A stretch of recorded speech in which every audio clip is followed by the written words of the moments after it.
So welcome everybody to Club Med Serpentine meditation retreat here. So once everybody can find a nice little place, sit down, relax. Excellent. So hopefully you've got the orientation now, and many of you have been here before, and those who haven't, just welcome here. It's a very nice, safe, comfortable place to do a meditation retreat. Many people here they complain that it's too comfortable. That's a nice complaint. In other words, it is comfortable, but it's meant to be comfortable. One of the first teachings of the Buddha after he became enlightened was the middle way to avoid the extremes, because there was a tendency for people to be ascetic, which meant that they would hardly sleep. They would sit on broken glass, stand on one leg, and just, in other words, just thinking that without any pain there's no gain. And the Buddha decided that that was not the way to do too much fasting, too much austerity, and found out with a little bit more comfort it makes it much easier to meditate and get into deep meditations. And so that became his first teaching. And recall that his first 5 disciples, as soon as they saw him living a more comfortable life than was expected of ascetics in that time in India, as soon as he saw that, the 5 disciples saw that, they gave up on him.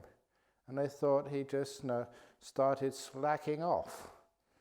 But then afterwards, when they found it worked, and the Buddha started teaching about the middle way, it was really important that yes, we don't indulge, there's no TVs or radios in your rooms, but it's comfortable and quiet.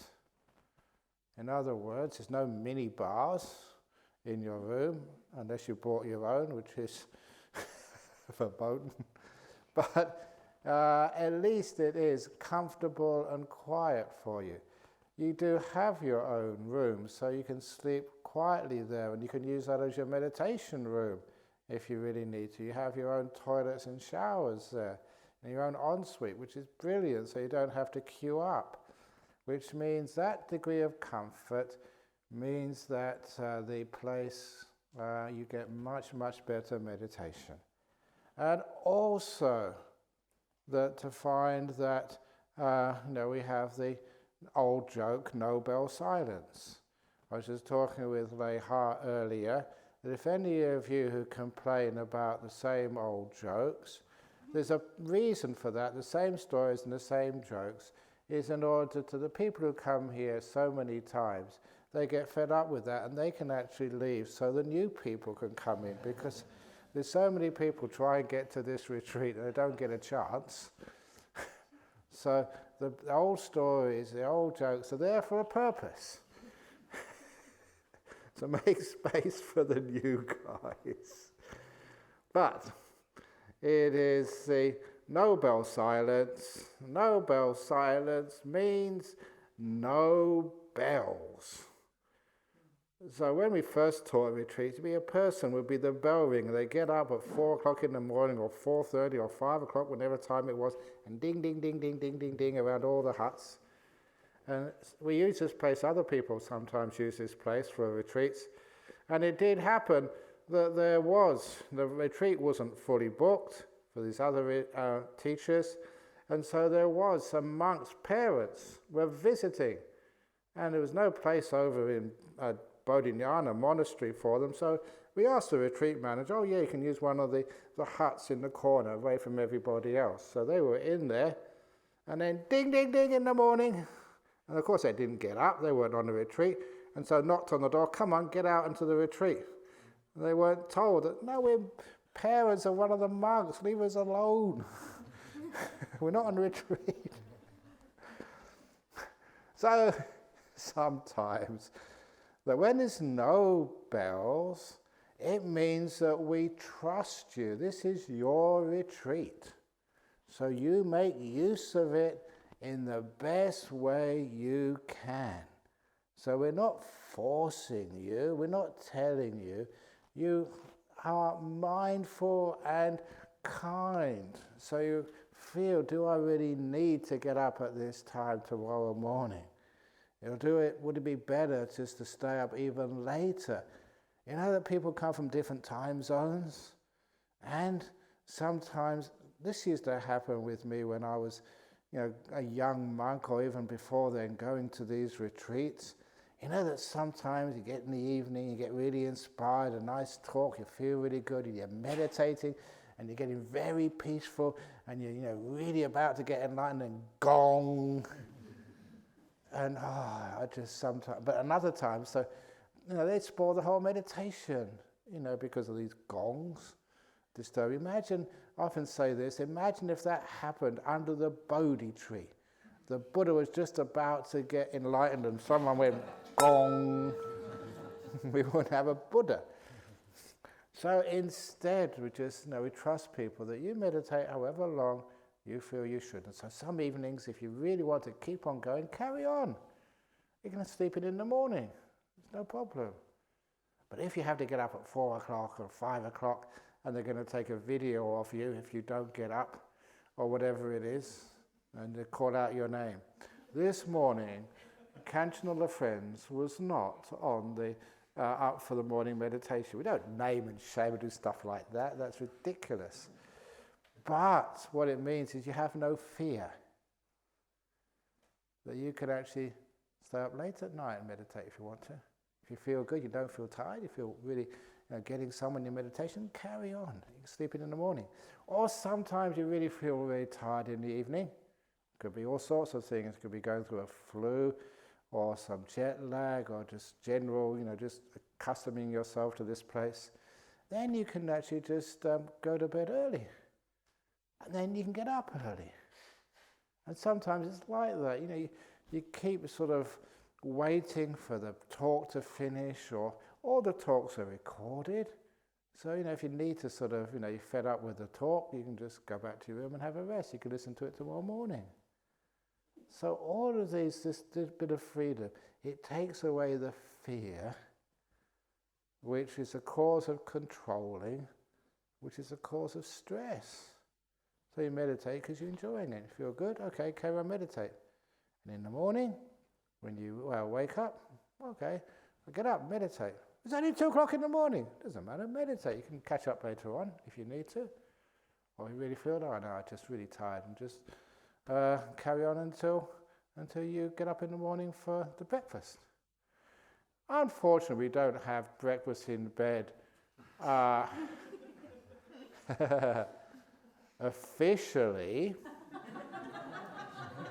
But if you got a friend and you say, come on, I'm really tired, I've just come in from California or somewhere, can you just put a bit of breakfast, for me?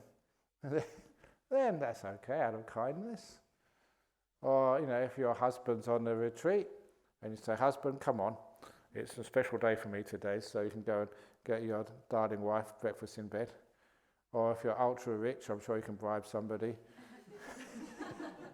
to get him breakfast in bed in the morning. That's the only room service we have here. But whatever it is, just be kind to yourself. And which means we have, the day goes by pretty quickly. We do have the morning chanting, those of you who want to do the morning chanting here. That's, was it 6 o'clock, isn't it, usually? Yeah, if I remember correctly. 6 o'clock we have a morning chanting, but you can do the chanting in your rooms if you wish. That's the other form of morning chanting called snoring. It's much better if you're tired. If you want to do the morning snoring, then do it in your room. That's what the beds are for. But if you feel good energy, then come and meditate in here. So taking the pressure off people so you can relax, let go, be free, be peaceful. And you've got nice food over here. You have, we have the question and answers in the evening. Don't ask, why is it that we're allowed this but we're not allowed that? And why is chocolate okay and cheese but not in the monastery? And we have this but you can't have that. We can have milk but we can't have ice cream. And so those things go endless. So just whatever's there, just, enjoy it. The only reason why we just don't have a real meal in the evening, you did have some, usually the soup and the bread on this evening. I usually keep clear of the kitchen. I don't watch that because, during the morning time when I'm allowed to have soup and stuff, you smell it and you're not really interested. But when it's in the evening, you're not allowed to have it. That's really delicious. It's weird, isn't it, the nature of the human mind? If you don't see it, you don't even think about it, then it's not a problem anymore. So that's one of the nice things. In the evening, you don't see any food. And so you can just have a cup of tea, juices, I don't know what else is over there you can have. But that means that you can have a nice free evening. Sometimes having an empty tummy in the evening. If you've got some sicknesses, you just really have to have antibiotics or have this and that, whatever. Then, of course, you talk to Bianca and then you can get some special, simple stuff which you can eat. But, for health reasons, not mental health reasons, physical health reasons. And then, you can sort of have a nice, easy time. So those are just some of the groundworks there. And you have your beautiful huts. We can actually go in and have a shower whenever you want. There's hot water, there's cold water, whatever you want. And we have over here the questions in the evening. We also have the interviews. The interview is not the first day. The interview is usually the second day. So today is Friday, Saturday. So Sunday we start interviews. And those really should be about your meditation problems, not about marital problems. Because I've never been married, so what do I know? I just make it up as I go along, or your business problems or whatever. But if you need something, then I'm always very happy to help. But obviously the best thing to do is to ask questions about meditation. And that's really more important. So those are the interviews in the morning and the afternoon periods. And the other times, the time for you to do your walking meditation or sitting meditation. Those of you who have never meditated before, I don't know what you're doing here because it's really in the deep end. So we expect people to have some basic ideas of what meditation is. So at least you can sit still. And the walking meditation, you can see that we design this place. And, we try and, at the time anyway, it was certainly, I think, probably one of the best meditation centers in the world, because it's comfortable. Having your own rooms and en-suites, that's really something quite special. And just being really cheap, because my predecessor was a monk called Ajahn, and he always said the way to be a good Buddhist builder or provide services, he said, always would tell me to go and get the cheapest and the best. I think we've succeeded here in Jhana Grove, I think. They're really inexpensive and pretty good quality. So there you go. We managed it. Jhana Grove, the cheapest and the best retreat center. But just make use of it so that you can have a nice peaceful time and that you don't have any worries. So first of all, for those of you who brought your mobile devices, it can be your iPhone. iPhone stands for idiot phone. Your tablets, the only tablets you should really have is the stuff which, is for your medication. So please don't use those for emails and stuff. You can actually, maybe tonight, you can send a message to whoever it is, who's looking after you, wherever you come from, your family, your business, whoever it is. Say to them, look, I'm on retreat for this time, so please, no emails and no sort of worries about the economy, or if there is a missile sent from Kim Jong-un in North Korea, I will tell you about it, but it's a waste of time anyway because there's no place to duck or anywhere. So what you can do, seriously, is like you can give out the number of the retreat center and just say, look, any emergencies, you can call the Bianca, and then she'll tell you you better go and turn in your iPhone or your mobile phone so you can get the message. Other than that, isn't it wonderful having a bit of freedom? It wasn't that long ago when I grew up, even in a big city, You had this little telephone to ring it, you had to turn around, and it goes round again and around. Remember those wonderful days? And you could use it when you wanted to. You could always actually take the phone off the hook, and it's like you're engaged all the time. At least you could have some freedom and some control instead of being controlled by your mobile device. So if you really want to have a really good retreat, just send a message this evening to whoever it is, who looks after you, and just tell them, if there's any problems at home or work or whatever, just forget about emailing me because I'm turning everything off, or texting me. Just give the number of the retreat centre, and if there's something really an emergency, then we'll tell you to turn it on or whatever. So just keep it practical. So you've got no fear. Because some of it, what happens if something goes wrong? What happens if... So to overcome that fear, you can we can look after that. So you don't need to keep your phone on or your tablet on. It's just totally free. But an exception there is not to get messages coming in, but very often on retreats, especially the first few days, when people want to try and get into their meditations, that they sometimes get a bit lost if it's, say, in the afternoon, a long period after lunch, trying to meditate. And people often ask, Ajahn Brahm, can we have more guided meditations in the afternoon? So out of compassion, that every afternoon there will be a guided meditation on your iPhone or tablet.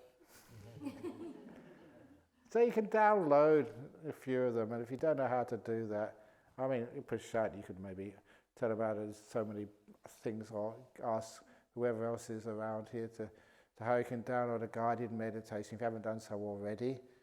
And then what you do, it means that you can actually, when you want sort of your own little guided meditation, you can just put your earbuds in or whatever, and wherever you are, if in your room, because it's nice and quiet so no one can hear you, and then you can actually do a guided meditation when you feel it is appropriate for you. Because what happens here, that people ask, can you do a guided meditation?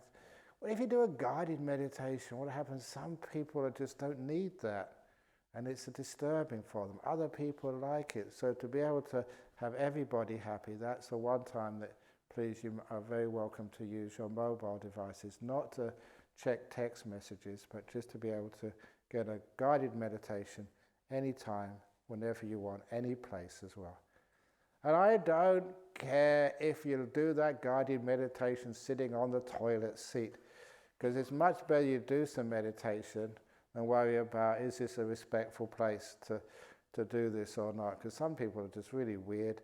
I remember ringing up somebody and they answered the phone, and when they realized it was me, it was, I think, one of the presidents at the time, happened to be a female. He said, Ajahn Brahm, I'm naked. He said, I can't see you, it's a phone, okay? It's not Skype, it's not in those days, it's a long time ago. But he said, I don't feel right. Very bad. He said, can you call back in 5 minutes when I get dressed? So that, I don't know why people think like that. So instead, I don't care if it's on the loo when you're doing a guided meditation, whatever place you can relax or whatever, fine, on the bed. And there's lots of nice places in this retreat centre. We've got the walking meditation rooms right next to here. And the reason is, you see the red carpets? It's a red carpet. If you ever want to walk on the red carpet, it's over there, and one in there and one in the back over there. And what it really means is that you can do some nice walking meditation. So you sit meditation, walk, sit, walk, throughout the afternoon. And if it's not sitting, walking meditation, go and have a cup of tea meditation over there. So the teas, coffees, juices, whatever is there, please make use of it. But try and do it quietly. Now, because the schedule is, people say free and easy, but isn't that what meditation is supposed to do, to give you some freedom? Is things supposed to be hard? It's supposed to give you ease and freedom and peace. So you make up your own schedule as you need it. So sometimes people love doing lots of walking meditation. Sometimes people don't do like much walking meditation, they prefer sitting down meditation. The only meditation we try and discourage here is called talking meditation. So please shut up. And especially in the people in the same cottage as you. Because sometimes you may be a friend there, and you start off with a little conversation, where are you from? And I often think, I was in Singapore. Whereabouts? Oh, in Singapore, I used to work there a year. And then straight away, just this conversation starts, and it goes on all night. And okay for you, but other people get a bit upset at you. That's why I don't mind saying this. How many people from Singapore here? Only one. Oh, because the first time, you can ask Bianca this, the first time we had a retreat, this was many years ago, that Bianca said, can you please ban all Singaporeans? They were so noisy, they couldn't stop talking. That's why there's only one of you left now. That's a good time.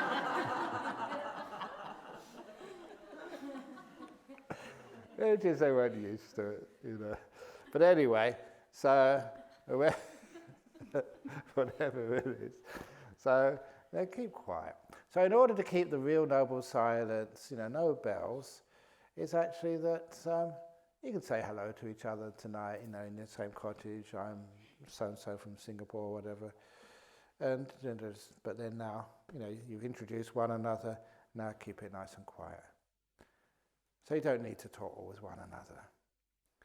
And that if something comes up, it's all right to say, there's a special talk this evening, or did you know that this is not the right way to turn the kettle on, or whatever. You can make a few, but don't go into conversations. And if somebody talks to you and they talk too much, don't go around complaining to them and say, you're talking too much, you shouldn't talk too much, because then you're talking too much as well. So we have what's called the one finger sign. You all know the one finger sign? That's that one, that's right, not the other one. That one. So you give them the one finger sign, so that's not being rude, that's just reminding a person. So with kindness, it takes a while to get used to being in silence. And after a while, people actually find it just so wonderful to have that silence. You don't need to speak to each other. Of course, if there is something happening, if there is a bushfire, you don't try, here goes my mime saying, don't try and mime it. You just say, there's a fire. If there's a snake, you don't go. You just say, it's a snake, be careful. So if you try and mime it, that's called stupid silence. Noble silence is speaking only when you really, really need to on this retreat. So if there's something to say, then fine. Your toast is ready. If it's in the breakfast. So those little things are fine, but don't make conversations. And also on the same subject of keeping quiet is, again, that when you are in your cottage, there is a kettle over there. It's supposed to be people went to a lot of trouble getting silent kettles, as long as, you can't be totally silent, but, to make sure there's no water left in them. So overnight, so that there's a quiet boil. And if you do want a cup of coffee at 2 o'clock in the morning, please make sure you don't make that cup of coffee ding, ding, ding, ding, ding, ding, ding. What's it? As you stir in, whatever it is you're stirring in, because sometimes those cups can be very noisy. So if you are stirring a cup of coffee in the morning, just very quietly. And if you go into the rooms, you open the doors and close the doors, pretending to be a burglar. Burglars they are not the most advanced creatures on this planet, but even they can enter a house and go out again without making any noise. If they can do that, you can do much better than that. So even here, you'll be able to open up the door, and if you want to come in to do some meditation at any time or need to go out, you open the door and go out again. And no one knows you come, and no one knows that you leave. So number one, it means that that you're not disturbing other people, you're very mindful, and you're learning a new career in these difficult economic times. I mean, you can apply for ACO, whatever, CIA, and I'll give you a recommendation that, yeah, you can enter and go out of this room and no one ever hears you come and go. Because you trained to be mindful and quiet. And people can do that, so you can do that. What it means is you're careful and caring. You don't just run in and run out. And it's the same, that it's always the case. Please don't have any of these plastic bags, when you come in here, because the plastic bags make lots of crackly noises. And so, be aware of just how you affect other people. Because it's anything which beeps or so, you've got watches on, fine, but not just watches go beep, beep, beep, or any beads which you count, which might be good for your own mindfulness, but which is difficult for other people. So that way, it's nice and calm. That takes mindfulness and kindness, which is the important part of the meditation. So you do walking meditation, sitting, and you get up and walk, and you come back. It's not just you finish walking there. The walking meditation just finishes when you sit down. The sitting meditation finishes when you start your walking meditation and go in there. That makes it nice and easy. How to do sitting meditation, how to do walking meditation. One of Ajahn Chah's stories. Yeah, this was maybe 40 years ago now. Anyone from Sweden here? Sweden? Oh, okay. But anyway, a professor came from Sweden. He was visiting all of these well-known gurus and meditation teachers and roshis, as many as he could find in the Far East. And he was sent by the Swedish government at the time to investigate what this meditation was all about. And being a professor, he had to write a report afterwards. So he had the same questions he was asking all these really well-known teachers. And those 4 questions were, what is meditation? How do you meditate? Why do you meditate? What do you get out of meditation? They standardize the questions, as professors do, so you can compare the answers. So when he came to see Ajahn Chah, I happened to be there at the time, it was great fun being around someone like an Ajahn Chah. Sometimes people say, oh, Ajahn Brahm, you're too much of a comedian, not serious enough. But this is how I was taught even by Ajahn Chah. Very interesting stuff, but it was funny as well. So the Swedish professor came, he said he came on behalf of his government, so this was, an important visitor. And through the interpreter, what do you want? And he told that he'd been asked by his government to go around all these famous teachers. He'd been through India and Sri Lanka and Japan, now he was in Thailand. The same questions. What is meditation? How do you meditate? Why do you meditate? What do you get out of meditation? And when that was translated to Ajahn Chah, he asked for a piece of paper and a pen.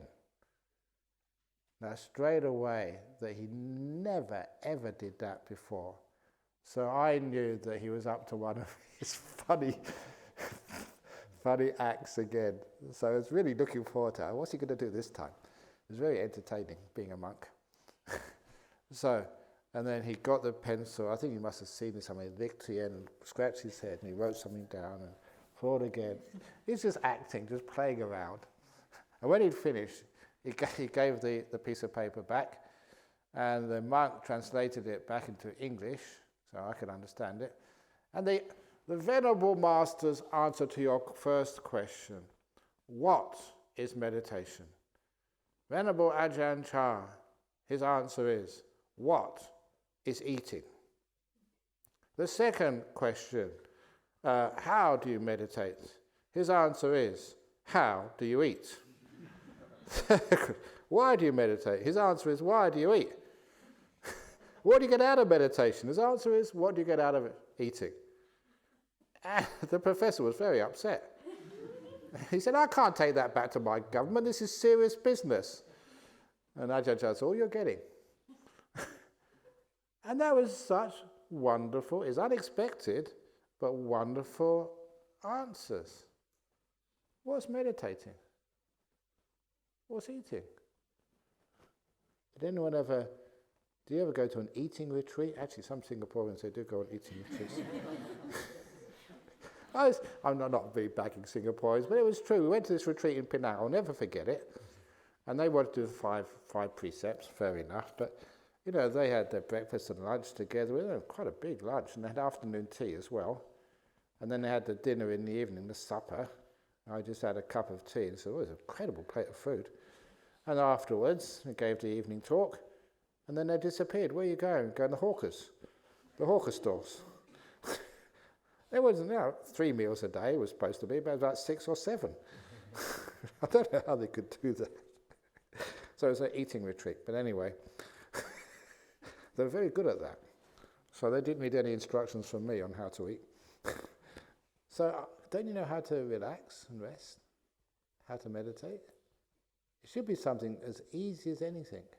It's quite surprising. You have to learn how to relax, how to be peaceful. What is wrong with our society? You need someone to tell you how to let go. And it's just like food, it's energy for your body. The peace meditation is energy for your mind. It's spiritual food, which means it really gives you a lot of good energy and a very healthy mind. Okay, so that's what meditation is. How do you meditate? How do you eat? How do you let go? You just let go. But how do we let go? Let go. But how? Tell me what to do. If you're doing something, you're not letting go, are you? Eventually you get the message. You just don't do anything. But how do I not do anything? Oh, crikey. Little by little you get the message. And that's why I spend all the next 8 or 9 days telling you how to do nothing. Bit of a scam, isn't it, really? But you need it, because without all the hints and things to do, you're always doing something. Crazy stuff. But anyway, you know when you're meditating, right? Because what do you get? Why do you meditate? I already mentioned that. Well, what do you get out of meditation? If it really is meditation, it's beautiful peace, serenity, clarity, energy, happiness. You feel it's working. And, you're just content, happy, you feel good. And that is very immense. And sometimes people doubt it and say, well, I feel really happy, really peaceful, I haven't done anything. Yes. But aren't you supposed to do something? No. Spend all your life doing things. And so instead we learn how to be. Many stories which I'm sure you've heard before, you'll hear again. All the time I ever go overseas, go to many big cities. Again, the last one was Singapore, Penang, KL. All those places I go, very rare to see a human being. How many human beings are there in Chennai? Very few. Lots of human goings, lots of human doings, but very few human beings. Being here, instead of going somewhere and doing stuff. So you don't do meditation, You don't go to enlightenment. You stop all of that, you be. And then the path starts to happen. So you find this meditation is an amazing little journey. It's not what you expect. It's not the way you've done other stuff in your life. It's not just coming here and getting a certificate afterwards. Okay, the certificate story. One of the advantages of going overseas, you get all these little stories and anecdotes and stuff. But this was, actually the last time I was in San Francisco, somebody told me, it was a Sri Lankan man, very wonderful man, looked after me.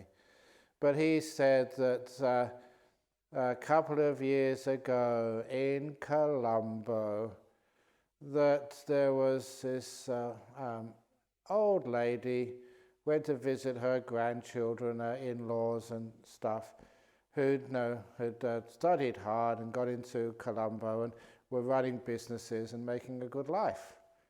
So she came to visit her family, and the family said, well, what can we give our auntie, our grandma? Something special, something which she really liked, because she sacrificed so much for us when we were kids. And they knew that she was a very devout Buddhist, would go to the temple and offer incense and feed the monks and all those ceremonies. And they also knew that now that sort of Buddhist practice has become more modernized, they have mindful retreats and other such retreats. There was an organization in Colombo which was doing these retreats, very well organized, teaching meditation and teaching some teachings and actually having interviews afterwards and tutorials and checking you out and even just giving you lots of some study to do as well, really balanced study, meditation. And at the end of the retreat for about 2 or 3 weeks, then they'd give you a little exam. And the head teachers would meet together, just like, at a university, to say whether you deserve to get your BA or your master's or your PhD, your doctorate. You have to get people who are very expert in their field to actually to assess you. It was very expensive. And there's no way their grandma could afford that. So they all club together and they say, Grandma, this is your gift out of gratitude.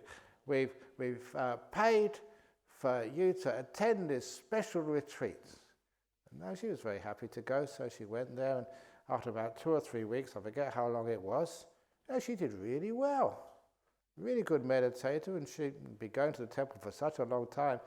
She knew all of these terms. And so after the assessment, they went up to her and they said to Grandma, we're so pleased to announce to you that we've all assessed your work and your knowledge of the teachings and your meditation, and we've decided you are a stream winner.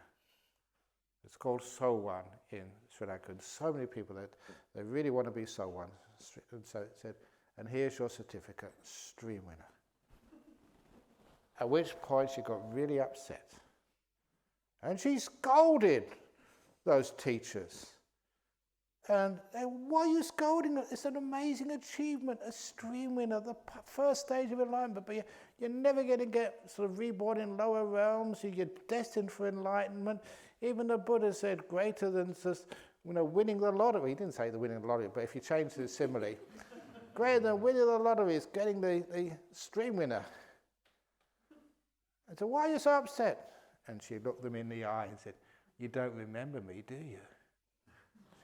No, you've been here before. I said, yes, the last time I was here, you gave me non-returner certificate.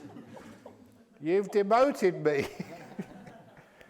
Because non-return is the third stage of enlightenment. It was a scam. They didn't know what they were talking about, those teachers over there, so it's disbanded now. It's just a scam it was. But we don't do certificates here. So that's not the point of attaining things. Ajahn Chah, great monk, made it very clear. Said the same thing again and again and again and again until it just became totally brainwashed by these sayings. You meditate not to get things, but to let go of things. Not to attain things, to become more free.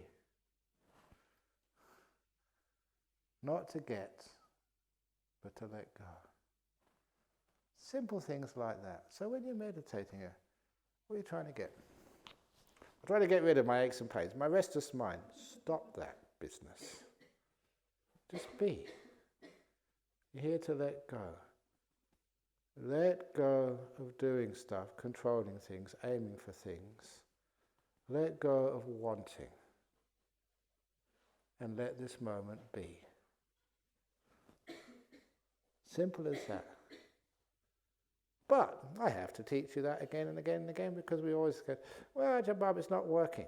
What do you mean it's not working? What are you trying to get anyway? Well, aren't I supposed to see lights? You want to see a light? Look up there. There's a light there.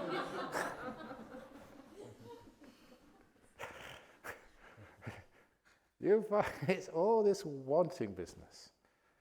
Now, just very quickly, I'll give a proper talk tomorrow morning. This is just the introduction to give you a little taste. A taste of freedom from wanting. 2 types of freedom in this world. Freedom of desire, which is whatever you want, room service.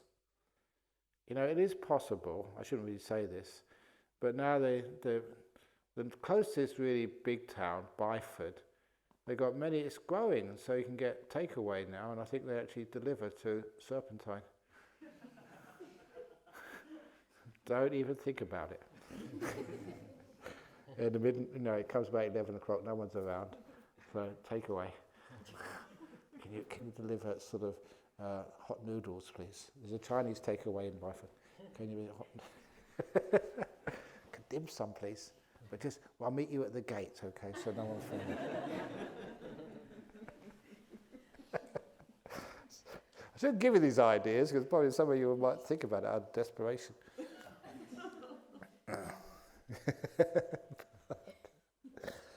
Anyway, so what happens is that we have the freedom of desire. So whatever you want, you can get. Take away whatever food you want. But that's one thing, freedom of desire. The other thing is called the freedom from desire. So you don't want anything. You don't need anything. This is good enough. So that's when it's not there, you don't even think about it, so you don't even want it.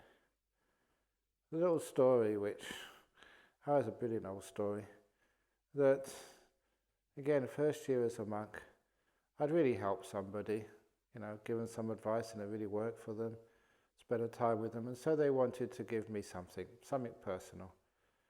And I told them, well, you can't give me any money, because the monks of our tradition, we don't accept any money, no personal stuff.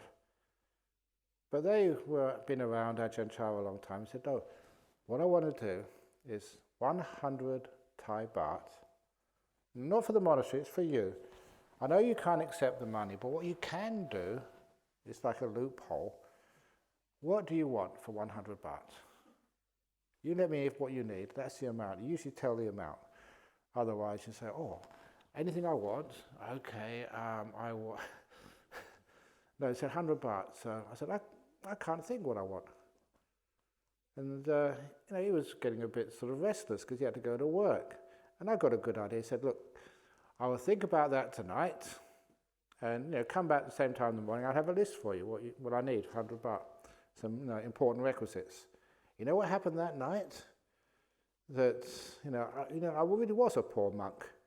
So I had a pencil, and I remember it was a wrapping of a mosquito coil, because one side had the logo on, the other side was just blank paper.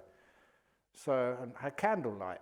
So I started, what do I need? No, like a little exercise book. It's simple, nothing sort of fancy, just so I could actually write on the pieces of real paper instead of the back of a wrapper. So that was the first thing, so exercise book. And also the pencil, it's just almost gone and always kept breaking, really cheap. So just an ordinary big biro pen, just plastic one, anything, so it could write properly. And I realized that, I knew enough science, so just trying to write by a candle, a single candlelight, was really bad for your eyes. So what they did have, they had some of these little kerosene lanterns.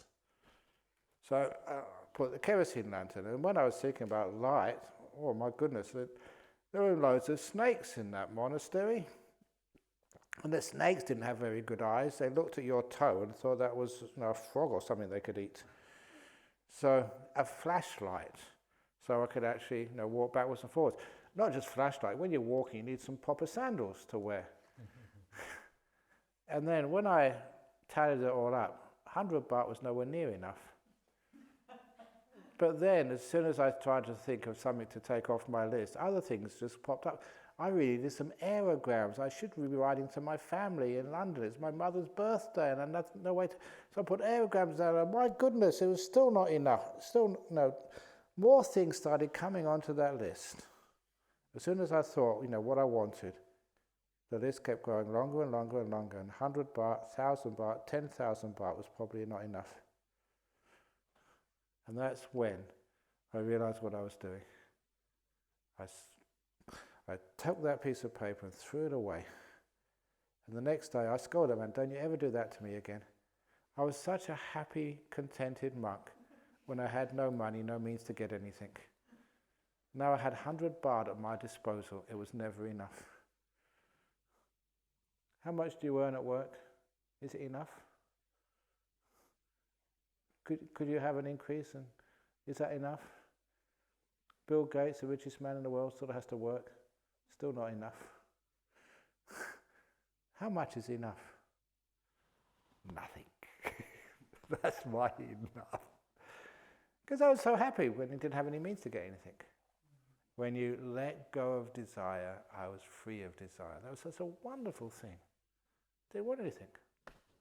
Freedom from desire. Not the freedom of desire. We can get whatever you want whenever you need it. So try that. And this is also what you learn in meditation. Oh, this is good enough for me. I don't want to get enlightened. Crack, if I get enlightened tonight, what am I going to do for the rest of the 8 days of this retreat? Get really bored. So please put off being enlightened until the last day. Otherwise you won't know what to do with yourself.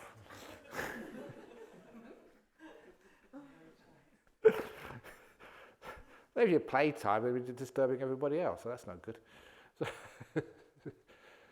So what you do is have this wonderful freedom of desire, no wanting. And then you find, oh, my goodness, I've heard that before somewhere. It is called the second noble truth taught by the Buddha. That wanting is the cause of suffering. Haven't you suffered enough already? You know what you're here for, just have a bit of freedom from suffering. You don't need to sort of have all these aches and pains and people telling you what to do and tell you how to do it, and you're not doing it right, and whatever it is, I'm doing something wrong. No one ever really told me what it was I'm doing wrong, but I'm trying to fix it, and it never really works. It gets worse and worse and worse and worse, and goodness goes, and what am I going to do next? So there comes a time, oh, shut up, I'm just going to sit here. Freedom from wanting is the third noble truth. The way to enlightenment. Craving, wanting, desire, all gone.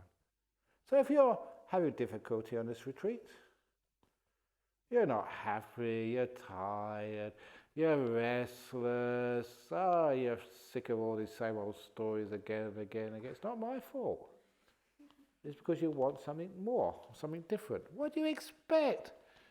I hear so many talks, new material every day. Even the Rolling Stones keep on repeating their songs. So, instead, we're just happy just to be here. So if you're having difficulty in your meditation, it's because you want something. That's the only thing. Suffering, it means you wanted something. If you let go of wanting, giving up, renouncing, letting go, letting these things be, no wanting, instead of being here, instead of wanting something more, try to get somewhere else, then you find you're peaceful. It's a way to enlightenment, letting go of craving. Not just craving for physical stuff, not just craving for physical comfort, craving for even mental things, emotional things, craving for enlightenment, never gets enlightened. You think, oh, this is good enough for me. As soon as you let go of wanting, everything just happens. What wanting promised you and never delivers, when you let go of wanting, it all comes to you. Isn't this wonderful? So, that is the key. So, you'll hear this again and again and again. So if you don't want to hear this again and again and again, you might as well leave this evening, because it's going to come tomorrow morning and tomorrow afternoon. And you can't get away from this. And I know many of you know these stories better than I do. And I'm just going to finish off with the Einstein story, because it's a really nice little anecdote. Just so people don't complain, I keep repeating myself, because when Einstein, I heard this just last year when I went to Thailand. This fellow, he was a very big businessman. And he said that he read this article when Albert Einstein first became famous. Of course, they didn't know what he looked like. They didn't have sort of TVs and the internet. You couldn't sort of look at his Facebook profile. It just was in the newspapers. This incredible scientist, from Europe, from Germany or Austria, wherever he's from. Just amazing discoveries. Really sort of very impressive person. So they invited him to the East Coast, Ivy League universities. So they paid for him his passage on a boat, no real aircraft those days, passage on a boat, and when he was arrived in New York, they arranged a car for him and a driver who would take him from university to university on the East Coast. And he'd give the same lecture on general relativity on every university. And the driver would be accompanying him every time. So after about 6 or 7 of these lectures on general relativity, the driver, taking him to yet another university to give the same speech, said to Albert, I've listened to you so many times, I know your stories as well as you do, so I can give your talk. And Albert, just wanted something interesting to do, said, okay. So before they got to the next university, they swapped seats. And Albert put on the chauffeur's cap, and the chauffeur sat in the back, with a nice suit on, pretending to be Albert Einstein, because no one knew what they looked like. And so when they arrived at the university, the vice-chancellor just met him and just, oh, Professor Einstein, it's just an honor for our university, that you come and lecture at our place. And so they took him into their private quarters and gave him some sherry or whatever they used to do in those days. And then the chauffeur, really Einstein, was just waiting, went to the lecture hall, sat in the back. And the chauffeur invited him, please give your lecture now. And he gave this lecture. He'd learned it so many times, that he fooled almost everybody. They gave him a standing ovation. Amazing general relativity. I swear, I'm sure that you could probably do that, Vilniwata. Just all you need to do is to put maybe a pillow in your tummy over here underneath your robe, and you can probably get away with it. So anyway, so they gave him a standing ovation. Oh, what a great talk, Professor Einstein. Your reputation is well deserved. But there was one professor in the back, thought, maybe this is not the real Einstein. So he decided to test out if this fellow really knew what he was talking about. And he asked this really deep, profound question on general relativity and the nature of the universe to the chauffeur. And the chauffeur listened. He said, Professor, that is such an easy, basic question. Even my chauffeur in the back could answer that one. Chauffeur, you answer it. So the chauffeur, really Albert Einstein, gave the answer. So that's how you get away with this. So if any of you just want to sort of pretend to be Ajahn Brahm, you can just go to Chennai, you go to Singapore. Actually, I'm supposed to be a guy, so you wouldn't be able to get away with that. Maybe shave your hair off and put something in here, maybe.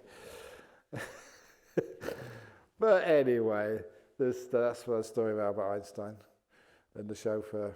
But anyway, many of these stories, it's not just to entertain you. It's not just to inform you. It does something much deeper. Little by little, you get what we call brainwashed. See things in a different way, and you tend to actually to do it. And you find it works. You're sitting here, letting go, being peaceful, making sure you're not wanting anything. And you get really relaxed and peaceful. It takes time. You need to sort of just get into the routine here. But then it works, and you have a wonderful time. So, that's a little introductory talk. And now, usually, because, it's very rare to have the opportunity to meditate like this, so, just don't waste this time. So I encourage you to please, to go to your rooms where it's nice and quiet and meditate flat out. And practice letting go.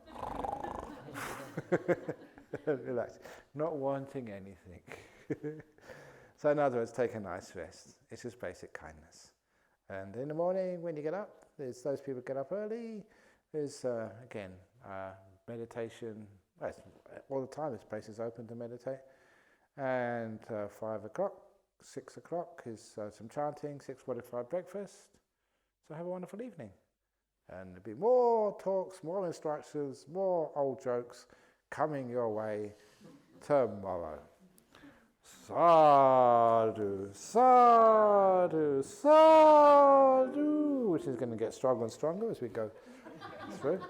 So have a wonderful evening. If you want to carry on meditating here, fine. If you want to go and rest, fine.